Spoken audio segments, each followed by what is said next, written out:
Bonsoir à tous. Très heureux de vous retrouver encore une fois avec Medsa dans le cadre de la série de webinaires spécifiquement dédiés aux internes. Je vais pour ma part continuer l'enseignement des maladies systémiques, donc des maladies de système, en vous parlant aujourd'hui de sclérodermie systémique. Donc, il est vrai que c'est une maladie rare, vous en verrez peut-être pas beaucoup dans votre carrière, mais vous risquez d'en voir quelle que soit la spécialité et quel que soit le lieu où vous travaillez, parce que c'est une maladie systémique tout simplement, donc ça va toucher à pas mal d'organes et il va y avoir pas mal de choses à faire chez ces malades, pardon. Donc, il va y avoir pas mal de choses à faire chez ces malades sclérodermiques, mais surtout pas mal de choses à ne pas faire. Donc, ça va être l'un des principaux objectifs de cette présentation.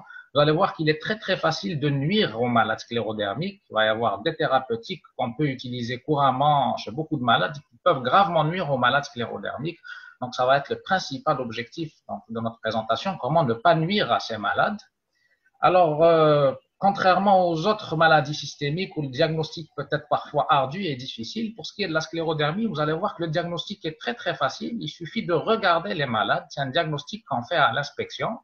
Vous allez voir que tous les malades sclérodermiques se ressemblent et ressemblent à cette dame. D'ailleurs, c'est le plus souvent des femmes d'âge mûr, donc entre 40 et 50 ans, qui vont avoir un faciès particulier, ce qu'on appelle communément le faciès sclérodermique. Vous pouvez les identifier même dans la rue. Donc, ça va être des sujets qui vont avoir la peau tendue, donc peu de rides, avec un nez qui est fin, ce qu'on appelle le nez effilé, et des tout petites lèvres, donc ce qu'on appelle les lèvres pincées des malades sclérodermiques. Donc, je ne sais pas si vous en avez vu dans votre passage en rhumatologie, mais il suffit de voir un patient sclérodermique pour pouvoir faire facilement le diagnostic par la suite. Donc, le diagnostic n'est pas le problème, contrairement aux autres maladies systémiques. Le diagnostic est très facile, mais malheureusement, l'atteinte cutanée ne va être que le miroir de ce qui se passe à l'intérieur. Donc, ça va être une véritable maladie systémique avec pas mal d'atteintes d'organes qui peuvent être parfois très, très graves. Alors, avant de rentrer dans le vif du sujet, j'aimerais vous parler de ce monsieur. C'est monsieur Paul Klee. Et Paul Klee était un artiste peintre qui a vécu entre le 19e et le 20e siècle et qui était atteint de sclérodermie systémique. Et ce qui est intéressant chez monsieur Paul Klee, c'est que ses œuvres d'art, ses différentes peintures reflétaient bien donc l'état de sa sclérodermie. Elles ont même évolué avec l'évolution de sa maladie. Vous avez ce tableau qui a été peint en 1922 où vous commencez déjà à voir les traits sclérodermiques sur ce visage, donc avec un nez qui est effilé et une toute petite bouche. Et vous avez également ce tableau-là en 1940. Donc 1940, c'était l'année de sa mort. Donc c'est l'une de ses dernières œuvres intitulée Mort et feu. Et on voit très bien donc dans ce visage donc la souffrance que pouvait ressentir le peintre. Donc ça se retranscrit très bien sur ce tableau. Donc toute la souffrance, tout le feu que peuvent ressentir donc ces malades, d'où l'intitulé Mort et feu. Vous allez voir que la sclérodermie peut être très douloureuse, très handicapante, notamment au niveau des mains et des doigts. Donc le feu qu'il ressentait au niveau des doigts. Alors on rentre un petit peu dans le vif du sujet, on va d'abord définir les choses. Donc la sclérodermie systémique, c'est quoi? C'est d'abord une maladie auto-immune systémique, c'est-à-dire une maladie auto-immune non spécifique d'organes. C'est une véritable maladie orpheline du fait de sa rareté, du fait également de son éthiopathogénie qui est obscure et surtout du fait de l'absence de traitement, de tout traitement capable de freiner l'évolution de cette maladie. C'est une maladie chronique qui va être lentement évolutive, mais on dispose au jour d'aujourd'hui de pratiquement aucun traitement capable de freiner l'évolution de la maladie. Alors, il y a pas mal de thérapeutiques qui permettent un petit peu de limiter les complications, de limiter les séquelles, d'améliorer un petit peu la survie, la qualité de vie, mais aucun traitement ne peut réellement freiner l'évolution de cette maladie. Donc, ce qui va se passer, c'est qu'il va y avoir une atteinte vasculaire précoce avec une fibrose tissulaire qui va toucher à pas mal d'organes, donc la peau, les poumons, le cœur, les vaisseaux, le tube digestif et les reins. Donc, on va revenir un petit peu à la physiopathologie dans pas longtemps. Alors, un petit mot d'épidémiologie. Donc, c'est une maladie rare, donc une véritable maladie orpheline. Donc, ça va toucher, comme toutes les maladies auto-immunes, beaucoup plus de femmes que d'hommes. Et ça va être une maladie des femmes d'âge mûr, donc entre 40, 50, voire 60 ans, donc contrairement au lupus qui va plutôt toucher des femmes jeunes. Et c'est une maladie qui va être particulièrement sévère chez les hommes. Donc retenez que c'est une maladie qui touche plus fréquemment plus fréquemment les femmes que les hommes, mais qui va être beaucoup plus sévère chez les hommes. Donc, les sclérodermies systémiques Chez les hommes, c'est assez rare, mais c'est très sévère quand vous avez une sclérodermie masculine. Alors, sur le plan de la physiopathologie, donc il y a ce schéma que j'ai tiré de l'EMC qui résume très bien la physiopathe de la sclérodermie. Alors, je suis conscient que ça ressemble à de la science-fiction pour beaucoup d'entre vous, mais on va essayer de l'expliquer doucement, doucement.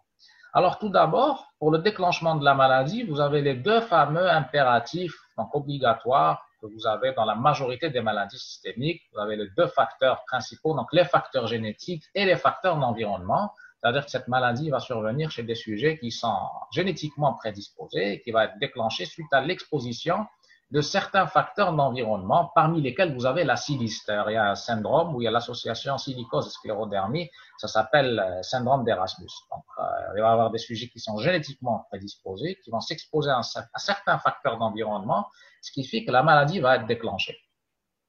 Par la suite, vous allez avoir trois acteurs principaux dans la physiopathologie de la sclérodermie. Vous avez premièrement les cellules endothéliales, deuxièmement les fibroblastes, et puis troisièmement les cellules du système immunitaire. Alors, ce qui va se passer, c'est qu'il va y avoir une phase vasculaire précoce, donc une vasculopathie, donc une lésion des cellules endothéliales. Ça va donner de la vasculopathie, donc de l'hypoxie tissulaire. Donc, suite à ça, ce qu'il va y avoir une multiplication des fibroblastes avec production d'une grande quantité de fibres de collagène, donc d'où la fibrose dans pas mal d'organes.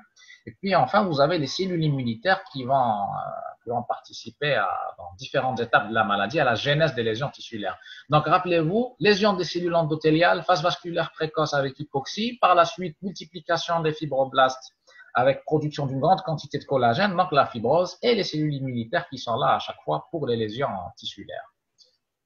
Alors, on va rentrer un peu plus dans le vif du sujet en parlant des atteintes d'organes, et on va commencer par le phénomène de Raynaud. Alors, on ne peut pas parler de sclérodermie sans parler de phénomène de Raynaud, parce qu'il va être quasi constant au cours de la sclérodermie systémique. En fait, c'est le signe le plus constant de la sclérodermie. On ne peut pas avoir de sclérodermie systémique sans phénomène de Raynaud. Alors, on rappelle un petit peu ce que c'est. Donc, le phénomène de Raynaud, c'est un acrosyndrome. C'est une ischémie paroxystique des extrémités. Ce qu'on entend par extrémité, ça va être surtout les doigts, mais parfois aussi les orteils, voire le nez, les oreilles, mais c'est surtout les doigts. Donc, ischémie paroxystique des extrémités, qui va être déclenchée par le froid, qui va être complètement réversible en quelques minutes. Sur le plan clinique, ça va évoluer en trois phases. Vous avez la première phase, c'est la phase blanche, qui va tout de suite faire suite à la vasoconstriction avec des petites artères périphériques, donc blanches, vu l'arrêt de l'apport sanguin. Par la suite, il va y avoir la phase bleue ou la phase cyanotique, donc il va y avoir de la cyanose, vu l'hypoxie. Et enfin, troisième phase, la phase rouge, donc vasodilatation, réouverture des vaisseaux sanguins, donc il y a le flux sanguin qui revient, donc ça va être rouge.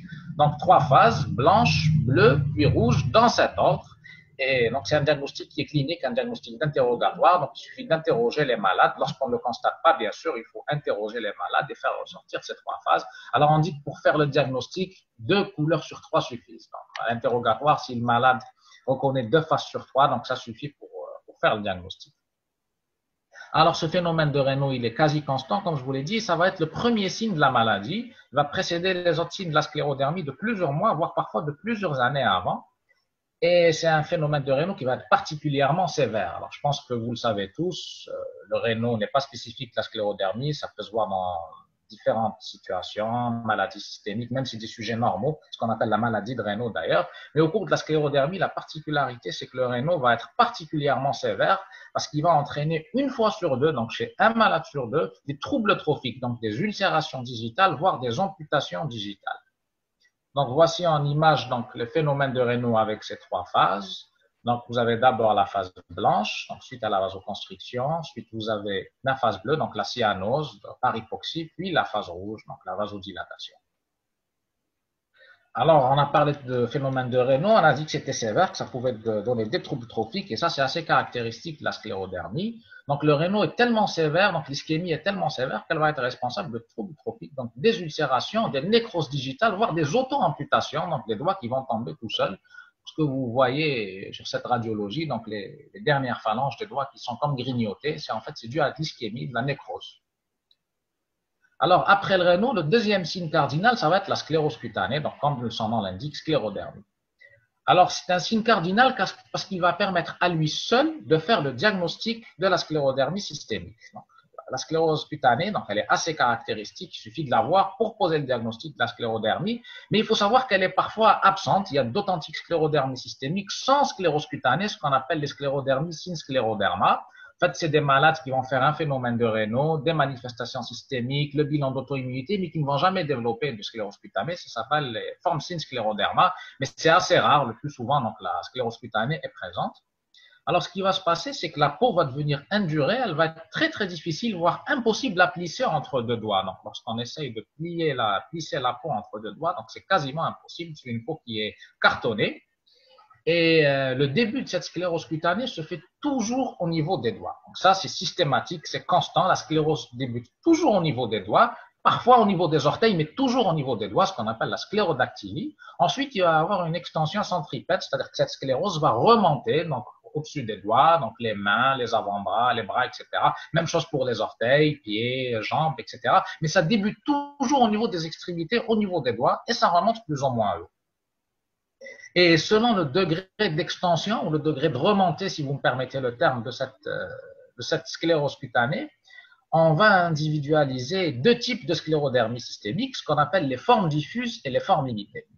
Alors, lorsque la sclérose cutanée remonte au-dessus des coudes et des genoux, on va parler de forme diffuse. Et lorsqu'elle ne dépasse pas les coudes et les genoux, on va parler de forme limitée. C'est très, très important de séparer ces deux formes parce qu'il va y avoir des pronostics qui vont être mis en jeu. Le pronostic des formes diffuses n'est pas le même que celui des formes limitées. Même les manifestations systémiques associées aux formes diffuses diffèrent un petit peu de celles des formes limitées. Donc, c'est important de faire la part des choses. Donc, rappelez-vous, la sclérose commence toujours au niveau des doigts, plus ou moins au niveau des orteils. Ensuite, ça va remonter plus ou moins haut. Si ça dépasse les coudes et les genoux, vous êtes devant une forme diffuse. Si ça ne dépasse pas, ça va être une forme limitée. Vous allez comprendre pourquoi par la suite. Pourquoi je m'acharne à répéter forme diffuse versus forme limitée. Enfin, au niveau du visage, ça va également toucher le visage et ça va être responsable du fameux faciès sclérodermique que je vous ai montré tout à l'heure avec disparition des rides. On a l'impression que c'est des malades qui ont fait un lifting, en fait, avec un nez qui est effilé, des lèvres pincées, des traits très fins, avec une diminution de l'ouverture buccale. Donc, la sclérose, quand ça touche la bouche, ça peut diminuer l'ouverture buccale, ce qu'on appelle la microstomie, et ça peut être parfois très, très, très handicapant. Alors, voici des images de sclérose cutanée. Donc, vous avez à droite la fameuse dame que je vous ai montrée tout à l'heure, donc le faciès sclérodermique avec le nez effilé et les lèvres pincées. Vous avez ici des lésions donc de sclérodactylie, la sclérose des doigts. Elle peut être parfois très, très importante, tellement importante qu'elle va bloquer carrément les doigts en flexion. Ça s'appelle la rétraction en flexion. Donc, tellement la peau est dure, tellement elle est sclérosée qu'on peut parfois pratiquement plus ouvrir les doigts. Et d'ailleurs, la main au cours de la sclérodermie, c'est un véritable handicap. Les patients, avec le temps, deviennent vraiment handicapés. Ils ne peuvent pas faire grand-chose des mains. Donc, rappelez-vous le dernier tableau de Paul Klee, donc Mort et Feu. Il exprimait vraiment le feu qu'il ressentait au niveau des mains et au niveau des doigts. Alors, à côté de la sclérose cutanée, vous avez d'autres manifestations. Vous avez tout d'abord les calcinoses que vous avez en haut à droite. Les calcinoses, c'est quoi? C'est des dépôts de calcium au niveau sous-cutané. Donc, ça va surtout siéger au niveau des doigts. Et ça peut être parfois très, très douloureux. Ça peut se surinfecter, etc. C'est pas spécifique de la sclérodermie. Ça peut se voir dans d'autres maladies systémiques, mais ça se voit le plus souvent au cours de la sclérodermie. Vous pouvez avoir également des télangiectasies, comme ce que vous voyez donc dans ce visage, le visage de cet homme. Donc, ça fait partie un petit peu du faciès sclérodermique, le fait d'avoir des télangiectasies. On peut avoir également des troubles de la pigmentation, c'est-à-dire la peau, quand elle se sclérose, avec le temps, au fil des années, la peau va brunir, donc c'est comme une mélanodermie. D'ailleurs, c'est parfois très mal vécu par les malades. Beaucoup de femmes sclérodermiques viennent nous voir avec des photos, des anciennes photos et des nouvelles photos, nous disent, regardez, mon visage a changé, j'ai bruni, mes traits ont changé. Et ça, c'est très déprimant pour les malades, c'est très, très mal vécu. Et enfin, vous pouvez avoir du prurite. Donc, la sclérose cutanée s'accompagne très souvent de prurite, parfois invalidant. Alors, il y a un diagnostic différentiel dont j'aimerais vous parler, c'est la sclérodermie localisée ou ce qu'on appelle les morphées. Alors, c'est une maladie qui est complètement différente de la sclérodermie systémique. Elle n'a de commun que le nom sclérodermie. Ce qui va se passer ici, c'est que vous allez avoir des plaques de sclérose cutanée, mais qui vont être discontinues, qui vont siéger un petit peu partout dans l'organisme. Rappelez-vous, pour de la sclérodermie, la sclérose débute toujours au niveau des doigts et remonte plus ou moins haut. Là, dans la sclérodermie localisée, ou ce qu'on appelle morphée, donc les plaques de morphée, ça va être des plaques de sclérose qui sont discontinues, de siège variable, sans Raynaud, sans manifestation systémique. C'est en fait une maladie du dermatologue, ça n'a rien à voir avec la sclérodermie systémique. Je vous en parle parce qu'il y a pas mal il y a pas mal de spécialistes, donc de médecins qui voient ce genre de sclérodermie localisée, ces plaques, et qui nous disent, qui nous envoient les malades en disant, voilà, est-ce que c'est une sclérodermie systémique? Ils recherchent le rénaux, ils recherchent les auto-anticorps, etc. Donc, ça n'a rien à voir. C'est une maladie purement dermatologique. Lorsque vous avez ça, il ne sert à rien d'aller chercher les autres manifestations et tout. Donc, c'est une maladie du dermatologue qui est prise en charge par le dermatologue. Mais ça s'appelle également sclérodermie. Donc, sclérodermie localisée, contrairement à la sclérodermie systémique qu'on est en train de voir aujourd'hui. Donc, je tenais à vous en parler pour ne pas qu'il y ait de confusion si vous voyez un jour des malades comme ça. Alors, après les manifestations cutanées, on va passer aux manifestations musculosquelettiques. Donc, comme toutes les maladies systémiques, vous allez avoir des manifestations articulaires.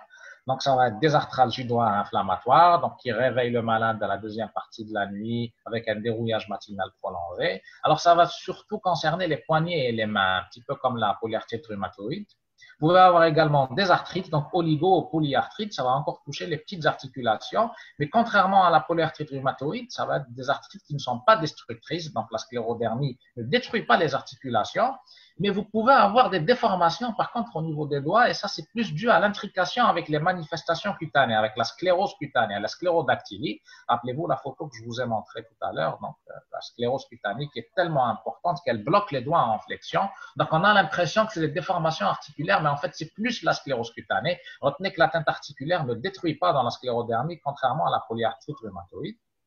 Vous pouvez avoir également des manifestations tendineuses qui sont très fréquentes, donc ténosynovite, tout comme l'APR. Mais ce qu'on observe surtout, c'est les crépitations tendineuses. Donc, ceci est dû à la sclérose. Donc, la sclérose cutanée et des tissus sous-cutanés fait que quand on essaye de faire bouger les articulations, on attend des crépitations tendineuses. Ça, c'est en rapport avec la sclérose cutanée.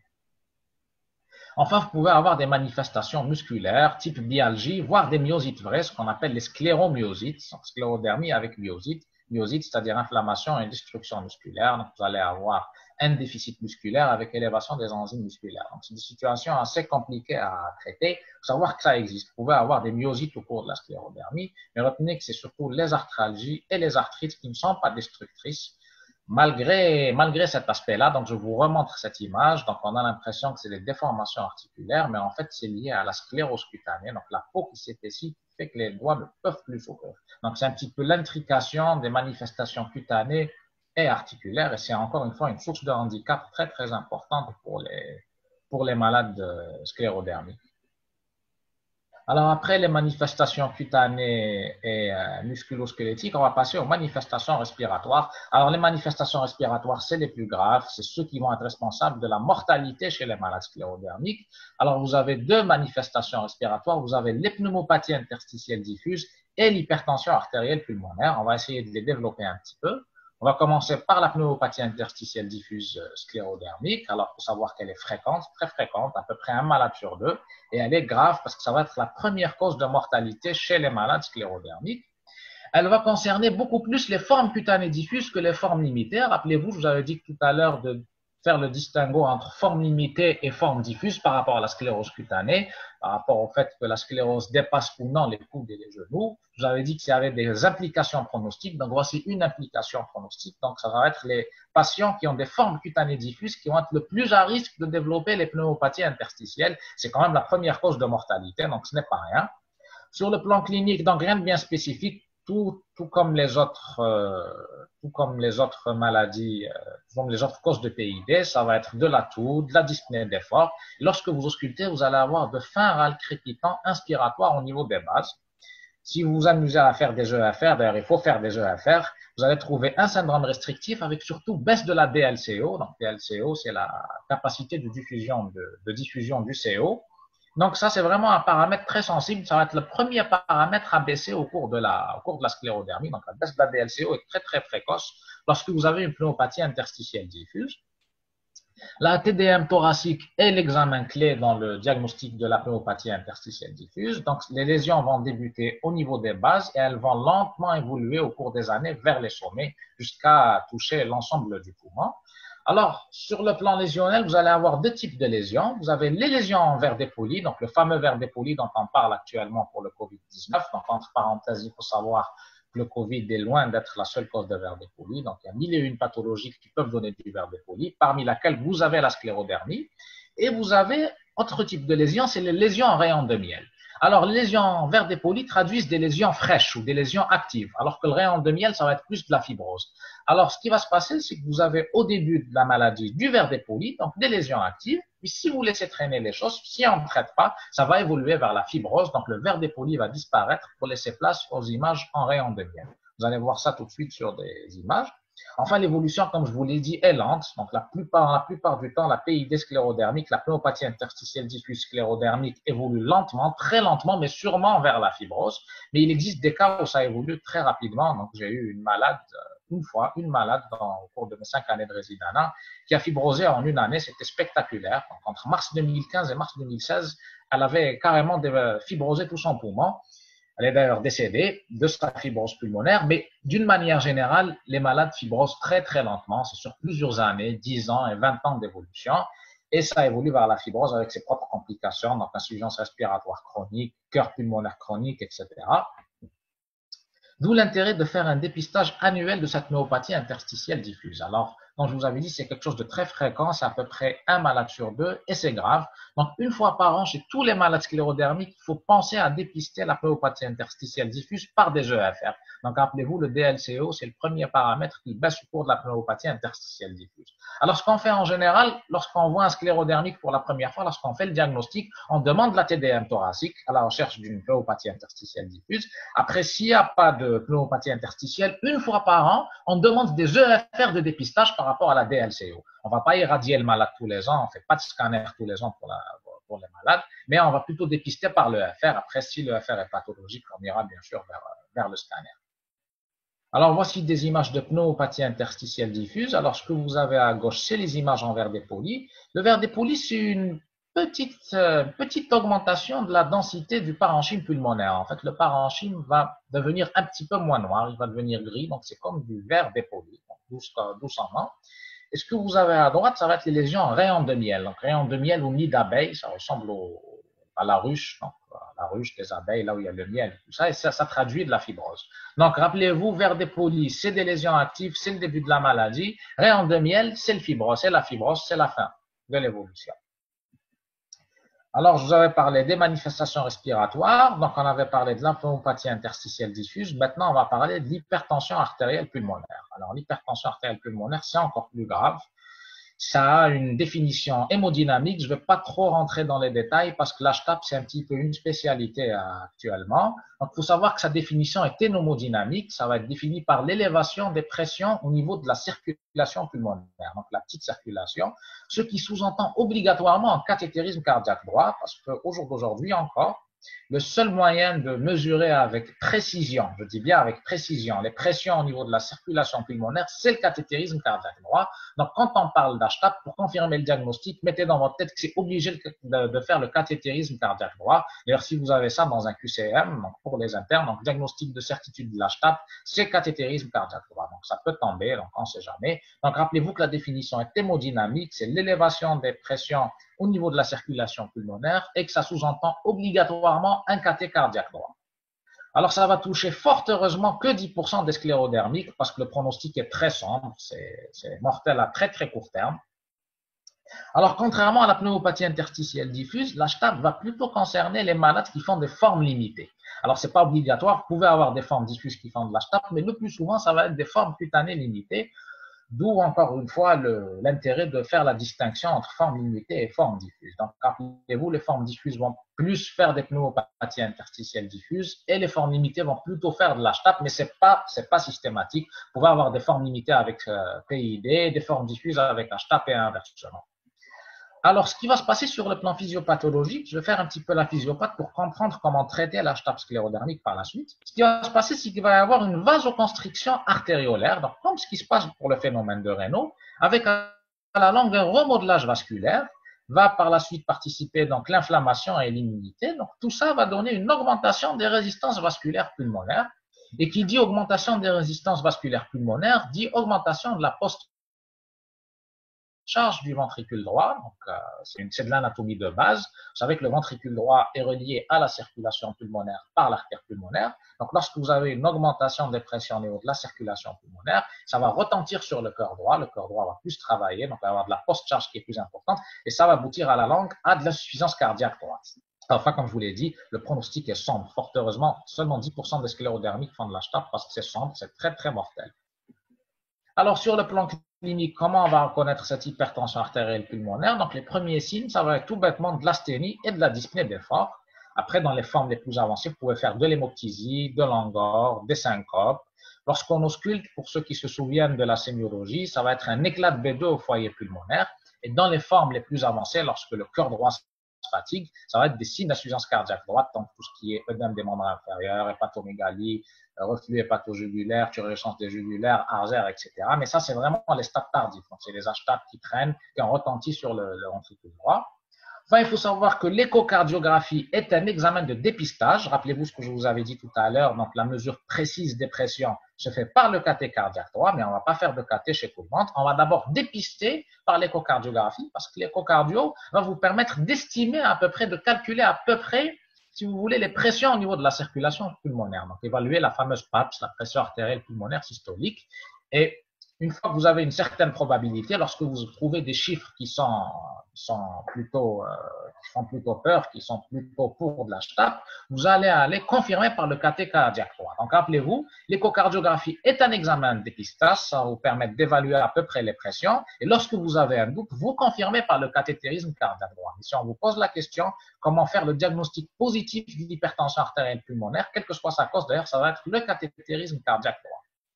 D'ailleurs, vu la sévérité de cette HTAP, ce qui est préconisé, tout comme la pneumopathie interstitielle diffuse, c'est de faire un dépistage une fois par an chez tous les malades sclérodermiques, qu'ils soient symptomatiques ou non. Donc, une fois par an, tous les malades sclérodermiques doivent faire une échocardiographie de dépistage de l'hypertension artérielle pulmonaire pour l'évaluer à peu près les pressions au niveau de la circulation pulmonaire. Après, s'il y a des chiffres inquiétants, vous allez confirmer par le cathétérisme cardiaque. Donc, rappelez-vous, pneumopathie interstitielle diffuse, dépistage par EFR une fois par an, HTAP, dépistage par échocardio une fois par an. Alors, on va passer maintenant aux manifestations digestives. Elles sont très, très fréquentes. Ça peut toucher l'ensemble du tube digestif, mais c'est surtout l'œsophage qui est le plus souvent concerné.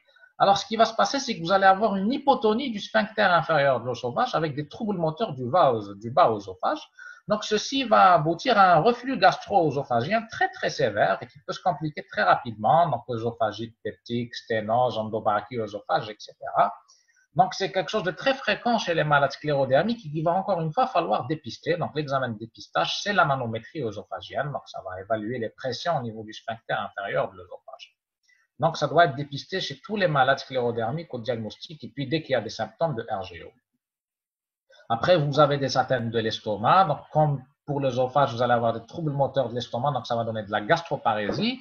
Et une autre manifestation gastrique qui est rare, mais qui est très, très grave, il faut qu'on en parle, ça s'appelle les ectasies vasculaires antrales. Donc, rappelez-vous un petit peu des manifestations cutanées. Je vous avais parlé de télangiectasie au niveau de la face. Ces télangiectasies peuvent également se retrouver au niveau de l'estomac. Ça s'appelle les ectasies vasculaires antrales et c'est quelque chose de très, très hémorragique. Après, vous pouvez avoir des atteintes du grêle, donc troubles moteurs, comme pour l'œsophage et l'estomac. Donc, ça va être responsable de diarrhée, de malabsorption, de stase. Et qui dit stase dit pullulation bactérienne. Donc, ça va être à l'origine d'une pullulation bactérienne chronique du grêle. Donc, la sclérodermie est une des causes de pullulation bactérienne chronique du grêle. Les troubles moteurs peuvent également toucher le côlon, donc ça va donner de la constipation. Après, vous pouvez avoir également des atteintes anales ou rectales, donc tout ce qui est prolapsus rectal, voire incontinence anale. Donc ça va, si vous voulez, tout ça, c'est de la sclérose dans tout le tube digestif, donc ça va donner des troubles moteurs un petit peu partout. Mais ce qu'il faut retenir, c'est surtout l'œsophage, hypotonie du sphincter inférieur et reflux gastro-œsophagien en conséquence. Alors, voici une image de l'ectasie vasculaire antrale gastrique, ce qu'on appelle l'estomac pastèque, parce que c'est télangiectasie, donc rouge, ça va prendre l'aspect des rayures d'une pastèque. Ça ressemble un petit peu à une pastèque. Et ça va être très, très hémorragique. Donc, il faut faire très attention chez ces malades-là, surtout lorsque vous prescrivez de l'aspirine ou des anti-inflammatoires non stéroïdiens. Il faut toujours s'assurer de l'absence de cette ectasie vasculaire antrale, parce que sinon, vous allez faire une hémorragie digestive catastrophique à vos malades. Donc, les AINS Premier message par rapport aux traitements qui peuvent nuire. Donc, les AINS peuvent gravement nuire au sclérodermique du fait d'une éventuelle ectasie vasculaire entrale. Donc, toujours vérifier votre estomac avant de donner des AINS à vos malades sclérodermiques. Alors, on va maintenant passer aux manifestations cardiaques. On va surtout parler de la cardiomyopathie sclérodermique. Alors, il faut savoir que la sclérodermie peut toucher le myocarde, ça peut également toucher le péricarde, ça peut donner des épanchements péricardiques, des péricardites, ça peut également toucher le système cardiovecteur, donc trouble du rythme, trouble de la conduction, mais on va surtout détailler la cardiomyopathie sclérodermique.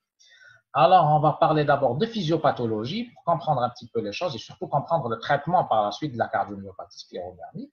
Alors, ce qui va se passer, c'est qu'il va y avoir des anomalies de la microcirculation coronaire. Donc, ce qui va se passer, c'est qu'il va y avoir des spasmes au niveau de la petite circulation coronaire. C'est un petit peu comme ce qui se passe pour le phénomène de Raynaud. D'ailleurs, certains auteurs appellent ça le Raynaud cardiaque. Donc, ça va être des spasmes artériolaires. Ces spasmes artériolaires, avec le temps, ça va être responsable d'anomalies structurales des artérioles. Donc, il va y avoir un remodelage, si vous voulez, au niveau de la paroi des artérioles avec de l'hypertrophie concentrique, notamment au niveau de l'intima. Et ceci va être responsable d'une diminution de la réserve coronaire. Alors là, je fais appel à vos souvenirs. Donc, les cardiopathies ischémiques, Langor stable. On vous parle physiopathologie de Langor stable. C'est essentiellement donc, un déséquilibre entre les besoins et les apports en oxygène. Et c'est dû, on vous dit que c'est dû à la diminution de la réserve coronaire. Alors, je rappelle ce que c'est. La réserve coronaire, c'est la capacité qu'a la circulation coronaire de s'adapter à l'effort. Les artères coronaires sont, comme toutes les artères de l'organisme d'ailleurs, douées de vasomotricité. Lorsque vous faites des efforts, les artères coronaires vont faire une vasodilatation pour augmenter le débit cardiaque vers les coronaires pour ne pas faire de langor. Ce qui va se passer au cours de la sclérodermie, du fait des spasmes et du fait de ces remodelages vasculaires, c'est qu'il va y avoir une diminution de cette capacité d'adaptation et ça va donner de l'ischémie coronaire à bas bruit et ça va être une ischémie myocardique à coronaire angiographiquement saine parce que ça va se passer en fait au niveau de la microcirculation. Lorsque vous faites une coronarographie, elle va être tout à fait normale parce que les anomalies vont concerner les petites artérioles, tout comme le phénomène de Raynaud, donc ce qu'on appelle le Raynaud cardiaque. Et cette ischémie de la microcirculation à bas bruit va aboutir in fine à de la fibrose endomyocardique. Donc c'est vraiment ça la cardiomyopathie sclérodermique, ça va être de la fibrose endomyocardique. Alors, je pense que vous avez eu récemment sur Médecin un cours sur les cardiomyopathies avec le professeur Hamoudi, si je me souviens bien. Ça, elle vous a parlé un petit peu des cardiomyopathies. Alors, la cardiomyopathie sclérodermique, ça va être une cardiomyopathie restrictive. C'est-à-dire que ce qui va se passer, c'est que les ventricules vont perdre leur compliance, leur élasticité. Donc, ce qui va se passer, c'est qu'il va y avoir un trouble du remplissage ventriculaire, donc une atteinte de la fonction diastolique. C'est d'ailleurs ce qui se passe dans toutes les cardiomyopathies restrictives. Alors, sur le plan clinique, les signes ne sont pas spécifiques, donc dyspnée, angor, palpitations, syncope, signes d'insuffisance cardiaque, donc ça dépend du stade de la cardiomyopathie. Si on fait un ECG, on peut tomber sur des troubles du rythme, des troubles de la conduction, lorsque la fibrose touche le système cardio-necteur, voire des troubles de la repolarisation à cause de l'ischémie. Et enfin, l'échocardiographie, c'est un petit peu l'examen clé du dépistage puisqu'elle va trouver l'aspect de cardiopathie restrictive, ce qu'on appelle le profil restrictif. Ça veut dire que vous allez avoir des troubles sévères de la fonction diastolique, donc des problèmes de remplissage des ventricules. Ça s'évalue très bien par l'échocardiographie, donc c'est spécialisé. Je ne vais pas un petit peu rentrer dans les techniques, mais sachez que l'échocardiographie peut très bien évaluer aujourd'hui la fonction diastolique. Donc ça va être une dysfonction diastolique sévère, donc un trouble sévère du remplissage des ventricules, mais avec une fonction systolique, donc une fraction d'éjection qui reste quand même longtemps conservée. Donc le souci, ça va être un souci de remplissage, un souci de diastole, mais la systole va être très très longtemps conservée. Et enfin, le diagnostic de certitude est apporté par l'IRM cardiaque. L'IRM cardiaque va carrément vous montrer la fibrose endomyocardique. Donc, c'est assez rare, mais c'est très, très spectaculaire lorsque vous avez des cardiopathies, cardiomyopathies sclérodermiques.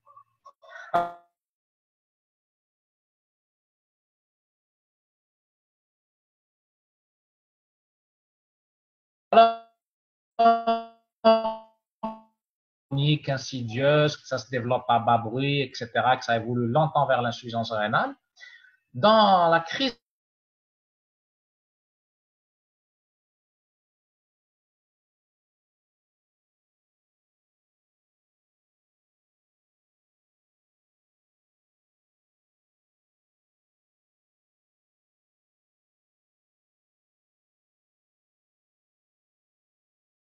sévère avec une insuffisance rénale aiguë oligo-anurique.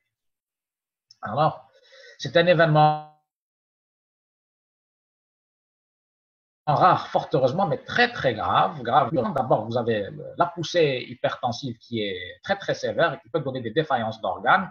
Rappelez-vous de vos cours sur l'urgence hypertensive, donc ça peut donner des AVC, de l'OAP, des syndromes coronariens, une dissection de l'aorte, etc. Mais aussi du fait des conséquences de l'insuffisance rénale aiguë qui est très très souvent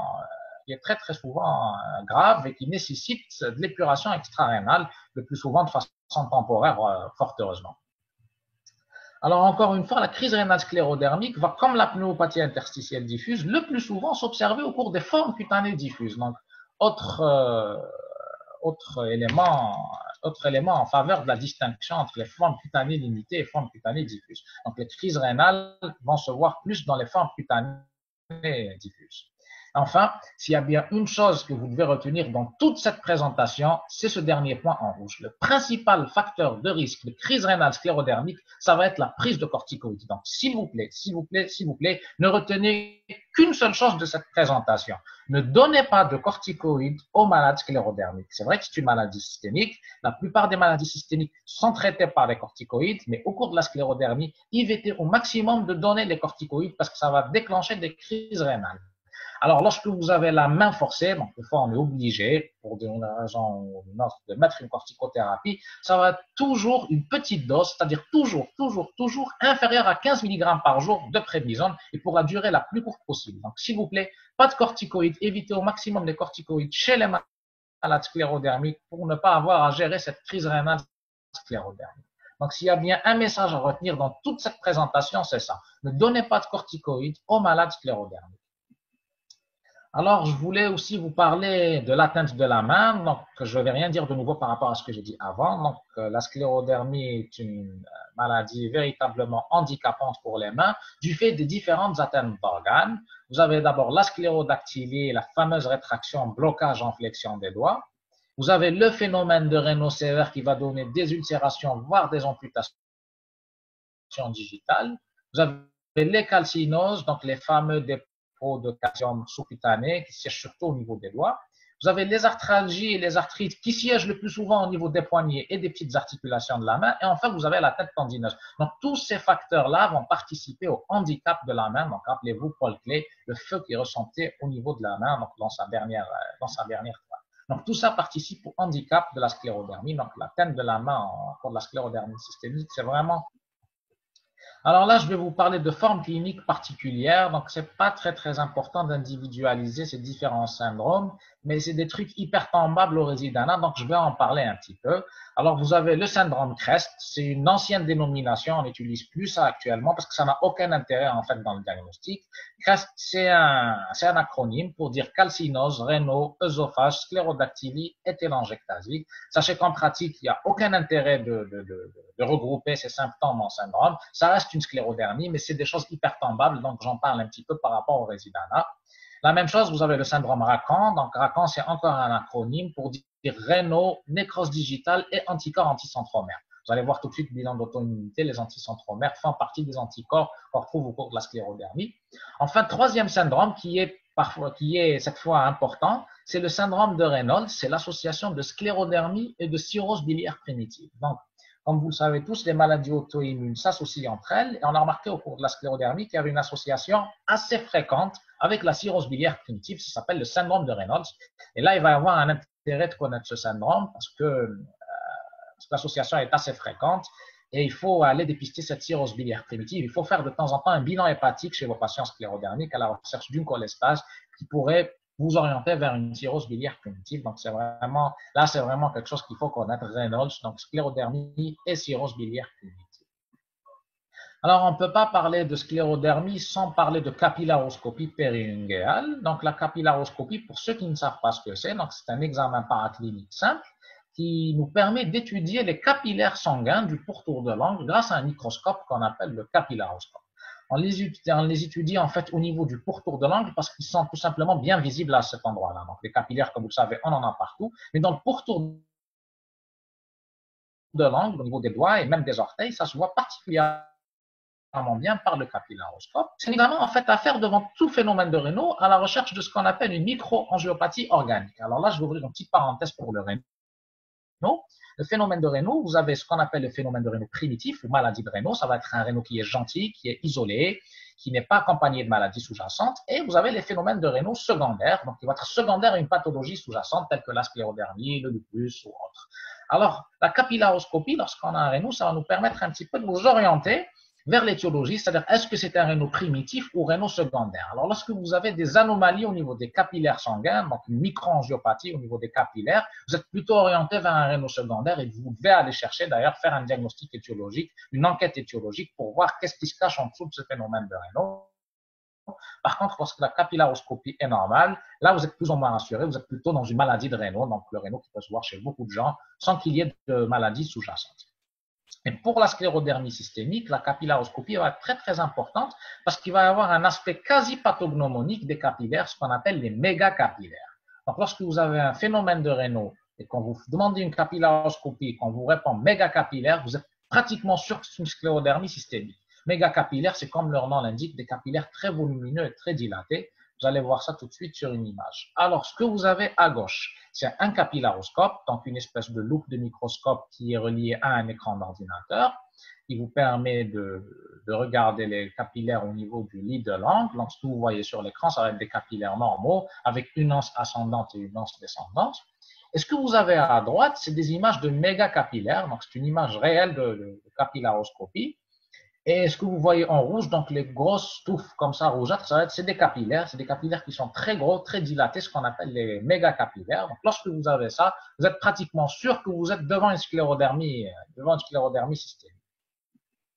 Alors on va parler maintenant du bilan d'auto-immunité. Donc la sclérodermie est, je le rappelle, une maladie auto-immune systémique. Donc vous allez avoir des anticorps antinucléaires qui vont être positifs dans plus de 90% des cas.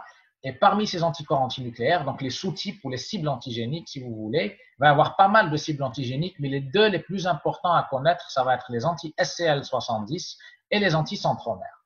Alors, ce qu'il faut savoir en matière de sclérodermie, c'est que chaque sous-type d'auto-anticorps va être responsable plus ou moins d'un phénotype particulier de la maladie, sans être spécifique à 100%. Par exemple, on a remarqué que les malades qui ont des anti-SCL70 positifs font plus de formes cutanées diffuses et plus de pneumopathie interstitielle, alors que ceux qui ont des anticentromères feraient beaucoup plus de formes limitées et beaucoup plus d'hypertension artérielle pulmonaire. Donc, lorsque vous avez ces auto-anticorps, ça peut parfois un petit peu vous renseigner sur l'évolution, sur le phénotype ou le pronostic de la maladie, mais sans être spécifique à 100%. C'est-à-dire que vous pouvez très bien avoir des anti-SCL positifs dans des sclérodermies limitées et inversement. Alors, on va parler maintenant des critères de classification. Donc, comme pour toutes les maladies systémiques, la sclérodermie ne va pas échapper à la règle. Ça va être une maladie à critères. Alors, il y a eu pas mal de jeux de critères au cours de ces 30 ou 40 dernières années. Donc, je ne vais pas vous bassiner avec ça. Je vais vous montrer seulement les derniers critères. Donc, les derniers datent de 2013. Donc, critères ACR-LAR, Collège américain de rhumato et Ligue européenne contre le rhumatisme. Donc, c'est des critères de diagnostic de la sclérodermie systémique et c'est un système à points. C'est-à-dire que vous allez avoir des items. Chaque item est coté par un nombre de points et si vous avez 9 points ou plus, vous pouvez poser le diagnostic. Et ce qu'on remarque lorsqu'on analyse ces critères, c'est que la majorité, c'est des critères cutanés. Et je vais vous demander de vous concentrer avec moi sur le premier critère, donc épaississement cutané des doigts, des mains, s'étendant au-delà des articulations métacarpophalangiennes. Alors, lorsque vous avez ce critère, c'est-à-dire lorsque vous avez une sclérose cutanée des doigts qui s'étend au-dessus des métacarpophalangiennes, vous avez d'emblée 9 points et vous posez d'emblée votre diagnostic. Donc, rien que la sclérose au niveau des mains, donc au niveau des doigts qui dépassent les métacarpophalangiennes, rien que ça vous permet d'avoir 9 points et de poser votre diagnostic. Donc, le diagnostic est très, très facile. Il suffit d'avoir la sclérose cutanée. Alors, on va passer sans trop tarder à la prise en charge thérapeutique.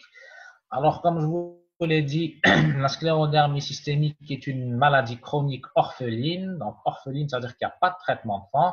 Il n'y a aucun traitement qui peut stopper l'évolution de la maladie. Il va y avoir pas mal de traitements qui peuvent apporter du confort, limiter les complications, mais aucun ne peut réellement stopper l'évolution de la maladie. Donc, les buts du traitement, les objectifs du traitement, ça va être essentiellement de limiter les complications, de réduire les séquelles et le fameux handicap et d'améliorer au maximum la qualité de vie des malades. Mais aucun traitement ne peut stopper l'évolution de la sclérodermie au jour d'aujourd'hui, malheureusement. Alors, on va commencer par la prise en charge du phénomène de Raynaud. Donc, on commence par le Raynaud parce que c'est l'atteinte la plus constante et l'une des atteintes les plus sévères, puisque ça va être source de handicap. Donc, rappelez-vous, les troubles trophiques, les ulcérations, les amputations. Alors, première mesure, ça va être l'arrêt du tabac, parce que le tabac va être tout simplement vasoconstricteur, ça va déclencher les crises. Donc, on arrête le tabac. Il faut faire des mesures de protection contre le froid, parce que le froid va encore une fois déclencher le phénomène de Raynaud. Donc, il va falloir apprendre aux malades à porter des gants et des chaussettes. Et la protection est très très importante parce que la peau des malades sclérodermiques, notamment au niveau des mains, est très très peu vascularisée, donc elle va très mal cicatriser. Donc ça va un petit peu ressembler au pied diabétique. Donc la main du sclérodermique, pour la prise en charge et la protection, ça va un petit peu ressembler au pied diabétique. D'ailleurs, on leur conseille de porter des gants sans couture intérieure parce que les coutures qui à l'intérieur peuvent carrément blesser les malades sclérodermiques, donc au niveau des mains, donc il fait du Raynaud répété et tout, ils vont avoir la peau très fragile et ils vont très très mal cicatriser. Donc rappelez-vous, ça ressemble un petit peu à la prise en charge du pied diabétique. Alors il faut protéger les mains contre les microtraumatismes parce que n'importe quel petit traumatisme, n'importe quelle petite blessure peut traîner à cicatriser, se surinfecter, entraîner des nécroses, des ulcères, voire des amputations digitales. Donc bien protéger, comme on protège le pied diabétique, encore une fois. Il va falloir aussi éviter certains médicaments donc, qui peuvent déclencher le Raynaud. Donc, vous avez tout ce qui est vasoconstricteur, donc dérivé de l'ergot sec, décongestionnants, même les décongestionnants nasaux. Vous avez également les bêta-bloquants qui sont contre-indiqués en cas de phénomène de Raynaud parce que ça aggrave un petit peu les choses. Et enfin, dernier point, les inhibiteurs calciques. Alors, les inhibiteurs calciques, c'est des médicaments vasodilatateurs efficaces pour le phénomène de Raynaud. Donc, tous les malades sclérodermiques, absolument tous, doivent être mis sous inhibiteurs calciques. Ça va permettre de diminuer la fréquence et la sévérité du phénomène de Raynaud pour diminuer un petit peu tout ce qui est troubles trophiques, ulcération et tout. Donc, tous les sclérodermiques, absolument tous, doivent être mis sous inhibiteurs calciques pour le phénomène de Raynaud. Donc, rappelez-vous, arrêt du tabac, mesures de protection contre le froid et les microtraumatismes, éviter certains médicaments et surtout inhibiteurs calciques pour tous. Alors, on va passer à la prise en charge des ulcérations digitales. Donc, les ulcérations digitales sont la conséquence du phénomène de Raynaud. Donc, leur traitement va d'abord passer par le traitement du phénomène de Raynaud, notamment les inhibiteurs calciques. Après, vous avez les soins locaux. Donc, les soins locaux, c'est vraiment la chose la plus importante dans le traitement des ulcérations digitales. Donc, tout ce qui est détertion de la nécrose, nettoyage et pansement. Alors, il faut savoir qu'à l'étranger, dans les centres de référence de sclérodermie, vous avez des infirmiers qui sont spécialisés dans les soins locaux des mains sclérodermiques. C'est quelque chose de spécialisé. C'est pas très, très compliqué. Il y a pas mal d'internistes algériens qui sont partis faire des stages, qui ont bien appris donc comment faire, donc comment prendre en charge la main sclérodermique. Et c'est vraiment le point le plus important. Donc, les soins infirmiers pour la main sclérodermique, les soins locaux. Après, vous pouvez donner des antibiotiques en cas de surinfection. Lorsqu'il y a des ulcérations, de la nécrose, ça surinfecte souvent, donc on utilise des antibiotiques.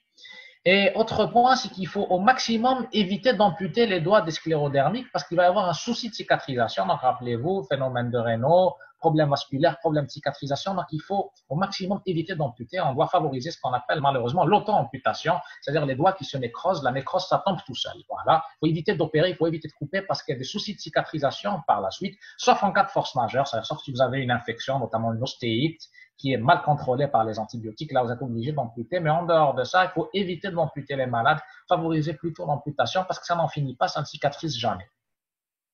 Enfin, lorsque vous avez des ulcérations actives, donc avant la nécrose, lorsque l'ulcération est fraîche, lorsqu'elle vient de débuter, on peut s'aider de prostacycline, donc ce qu'on appelle l'hyloprost. C'est un puissant médicament vasodilatateur qui va ouvrir un petit peu les vaisseaux, donc ça va permettre de cicatriser un petit peu. Donc c'est un médicament qui est très très cher, qui est très très peu disponible, mais qui peut aider seulement si l'ulcération est active. Au stade de nécrose, ça ne sert pas à grand chose. Mais le meilleur traitement reste les soins locaux.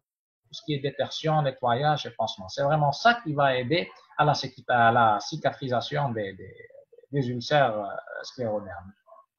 Alors, on va passer à la prise en charge de la sclérose cutanée. Alors là, il n'y a pas grand-chose à faire. Donc, il y a d'abord la protection de la peau contre tout ce qui est traumatisme. Donc, comme je vous l'avais dit, la peau est mal vascularisée, donc ça cicatrise pas très bien. Donc, il faut protéger contre tout ce qui est traumatisme. Il y a très, très souvent de la xérose, donc de la sécheresse cutanée. Donc, il faut utiliser des crèmes hydratantes plusieurs fois, donc sans limitation. On peut faire également de la kinésithérapie, ce qu'on appelle des massages assouplissants. En cas de prurite, on peut utiliser des antihistaminiques, donc tout bêtement. Et enfin, dans les formes cutanées diffuses qui sont rapidement extensives, c'est-à-dire lorsque l'extension de la maladie, surtout au début, lorsque l'extension est vraiment très très rapide, on peut parfois proposer des immunosuppresseurs type méthotrexate, c'est dans les recommandations, mais en fait, en vérité, il n'y a pas grand-chose qui marche contre la sclérose cutanée. Ça reste des traitements symptomatiques, la protection, l'hydratation et les antihistaminiques pour le prurite. Alors, on passe à la prise en charge des manifestations articulaires. Alors, en première ligne, ça va être les traitements symptomatiques. Alors, on peut utiliser des anti-inflammatoires non stéroïdiens, mais de très très courte durée, toujours après avoir vérifié s'il n'y a pas la fameuse ectasie vasculaire antrale gastrique, parce que vous pouvez entraîner des hémorragies sévères. Donc, on peut donner des AINS dans les arthralgies et les arthrites très très importantes, mais après s'être assuré de l'absence d'hémorragie, donc d'ectasie vasculaire au niveau de l'estomac. Enfin, dans les cas les plus compliqués, on peut céder parfois de faibles doses de corticoïdes, mais vraiment faibles doses. Donc, je vous ai dit tout à l'heure qu'il fallait éviter les corticoïdes dans la sclérodermie. Ça reste vrai, mais bon, parfois, lorsque vous avez des arthrites sévères et tout, on peut donner, mais toujours de faibles doses, toujours inférieures à 15 mg par jour de prédnisone et sur une courte durée. En fait, le risque de crise rénale commence à partir de 15 mg par jour de prédnisone. Donc, lorsqu'on a la main forcée, on peut donner des petites doses toujours inférieures à 15 mg.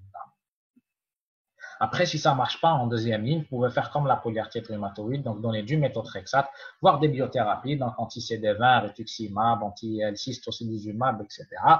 Mais rappelez-vous que bon, ça va être surtout les traitements symptomatiques, donc AINS et corticoïdes, mais toujours de faibles doses, une courte durée, après s'être rassuré pour les AINS qu'il n'y a pas d'ectasie vasculaire antrale, et tout en faisant attention à la crise rénale pour les corticoïdes.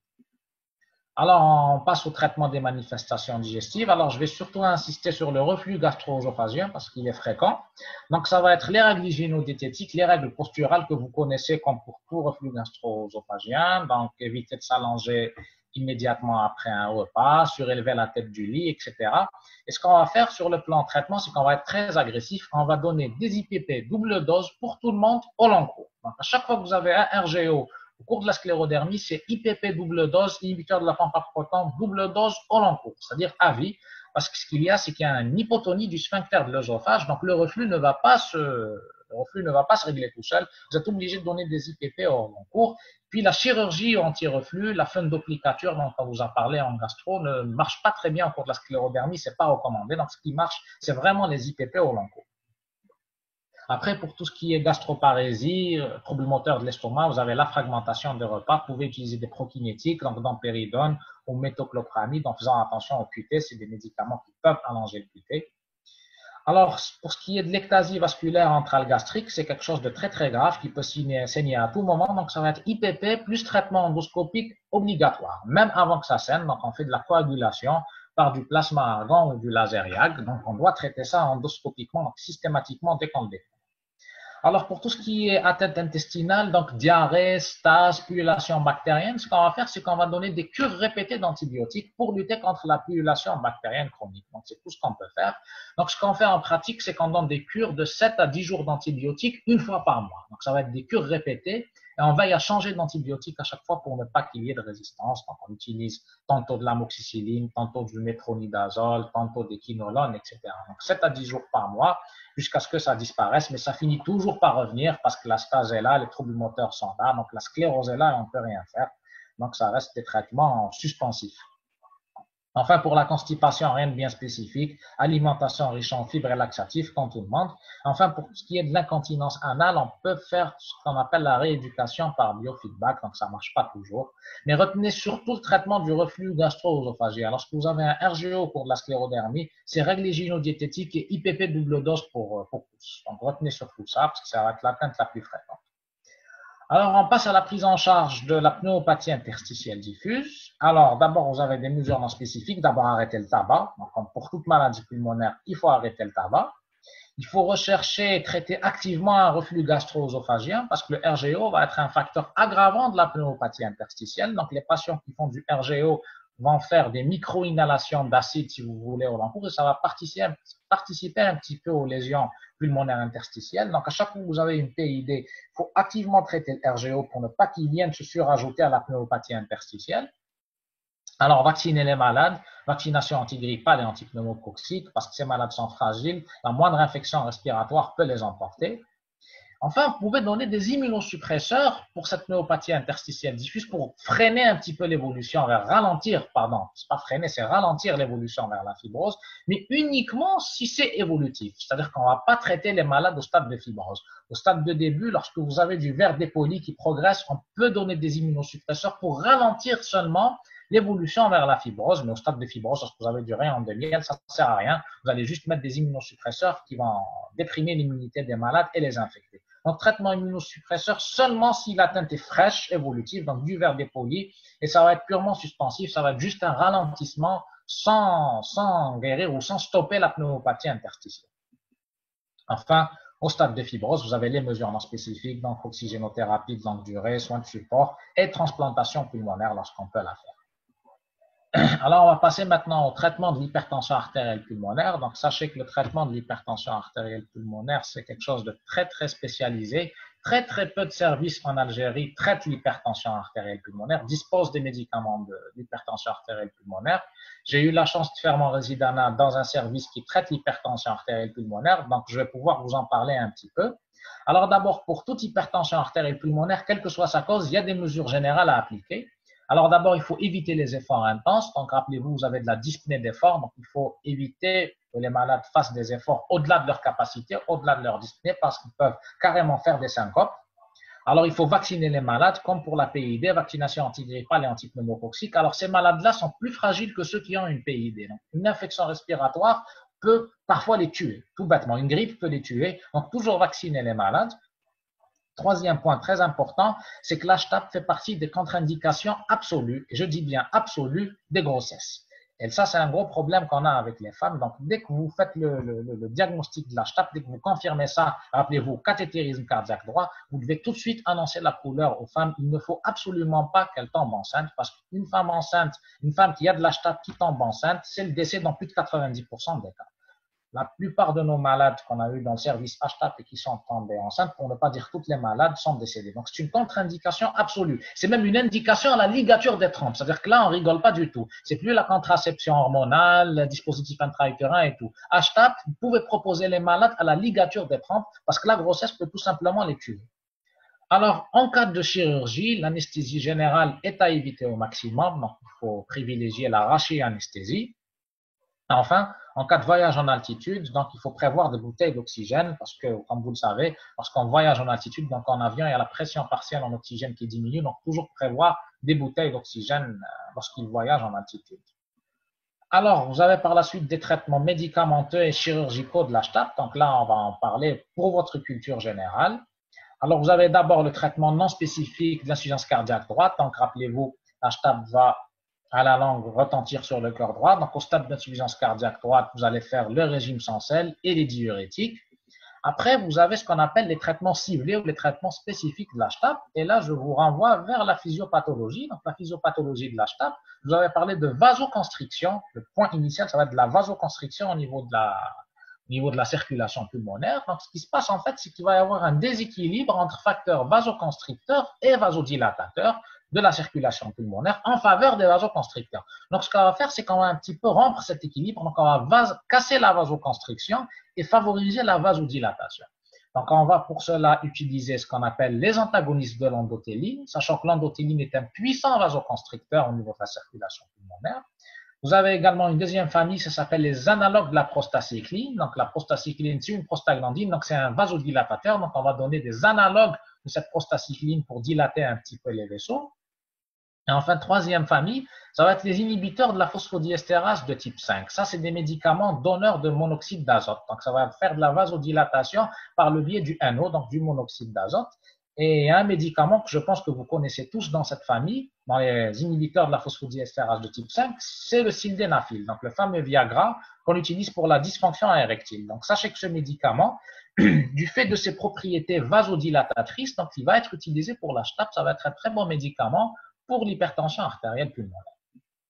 Enfin, dans les formes les plus sévères, les formes les plus graves, on peut avoir recours à des traitements interventionnels, donc l'assistance circulatoire, voire la greffe cœur-poumon. Donc ça se fait très très peu. Donc ça se fait bien sûr sous d'autres cieux. Il y a seulement quelques centres dans le monde qui font la greffe cœur-poumon. Donc c'est de la médecine de pointe en ce qui concerne l'HTAP et c'est très très périlleux pour les malades. Alors, on passe maintenant au traitement de la cardiomyopathie sclérodermique. Donc, rappelez-vous encore une fois de la physiopathe. Je vous avais parlé d'un spasme coronaire qui va déclencher un remodelage au niveau de la microcirculation avec une diminution de la réserve coronaire. Donc, ce qu'on va faire, c'est qu'il faut lutter contre ce spasme dans la microcirculation et le meilleur traitement, ça va être les inhibiteurs calciques, donc les vasodilatateurs, comme pour le phénomène de Raynaud des extrémités. Donc, ça va permettre une vasodilatation de la petite circulation coronaire. Donc, lever le spasme coronaire. Après, vous pouvez utiliser, tout comme toutes les cardiopathies ischémiques, donc les inhibiteurs de l'enzyme de conversion pour le remodelage du ventricule gauche. Vous pouvez mettre des diurétiques dans le cas de l'insuffisance cardiaque, donc en cas de signe congestif. On peut utiliser des anti-arythmiques pour tout ce qui est trouble du rythme, mais rappelez-vous qu'il faut toujours éviter les bêta-bloquants. Donc, quand cela est nécessaire, bien sûr, évitez les bêta-bloquants parce que ça va aggraver le phénomène de Raynaud. Et enfin, vous avez tout ce qui est appareillage, donc défibrillateur automatique implantable et pacemaker. Donc, j'ai eu en 5 ans une malade qui a été appareillée. C'était une cardiomyopathie sclérodermique qui nous faisait des tachycardies ventriculaires qui résistaient à tous les traitements. Donc, elle a reçu un dispositif défibrillateur automatique implantable et elle va bien. Donc, ça fait plusieurs années qu'elle le porte et elle va très, très bien. Alors, on termine par la prise en charge de la crise rénale sclérodermique. Donc, le point le plus important, le point que j'aimerais que vous reteniez dans cette présentation, c'est d'abord le traitement préventif. Ne donnez pas de corticoïdes pour les malades sclérodermiques, ou bien si vous avez la main forcée, toujours inférieure à 15 mg par jour, parce que ça va être ça qui va déclencher la crise rénale. Donc, si vous évitez les corticoïdes, vous évitez la crise rénale sclérodermique. Après, si la crise rénale est là, donc il va falloir prendre les différents aspects de cette crise rénale. D'abord, prise en charge de l'HTA. Alors, prise en charge de l'HTA de la crise rénale, ça va être les inhibiteurs de l'enzyme de conversion. C'est le meilleur traitement de l'HTA de la crise rénale sclérodermique. Ça va être les IEC, mais à dose progressive. Donc, on commence à petite dose et on augmente progressivement. Après, si vous avez des défaillances d'organes, donc une souffrance d'organes, une véritable urgence hypertensive, on doit utiliser des traitements intraveineux, mais toujours à la seringue électrique pour baisser prudemment la pression artérielle. Là, je vous renvoie à votre cours sur les urgences hypertensives. Donc, traitement intraveineux à la seringue électrique pour diminuer progressivement la pression artérielle, mais toujours associé aux inhibiteurs de l'enzyme de conversion, parce que c'est eux qui vont casser un petit peu la crise rénale sclérodermique. Après, il ne faut pas oublier qu'il y a la prise en charge de l'insuffisance rénale. Donc, rappelez-vous, c'est une insuffisance rénale aiguë oligo-anurique. Ça va très, très souvent nécessiter l'épuration extra-rénale. Donc, en général, quelques séances d'hémodialyse, mais dans la plupart des cas, les patients récupèrent leur fonction rénale. Et enfin, prise en charge d'une éventuelle souffrance d'organes. Donc, tout comme l'urgence hypertensive, vous pouvez avoir un AVC, un syndrome coronarien, une dissection de l'aorte, etc. Donc, il va falloir prendre en charge les différentes souffrances d'organes. Donc, je termine. Donc, il y a certains points que j'aimerais que vous reteniez dans votre tête pour votre pratique plus tard. D'abord, maladie auto-immune systémique orpheline, donc véritable maladie orpheline, donc aucun traitement pour stopper l'évolution. Rappelez-vous que la peau permet à elle seule de poser le diagnostic, mais ça va être malheureusement le miroir des atteintes viscérales. Donc, c'est une véritable maladie systémique qui ne va pas se cantonner qu'à la peau. Donc, le phénomène de Raynaud quasi constant est très, très grave. Donc, une fois sur deux, vous avez des ulcérations digitales. Donc, n'oubliez pas, chez tous les sclérodermiques, mesures de protection contre le froid, les traumatismes et inhibiteurs calciques pour tous.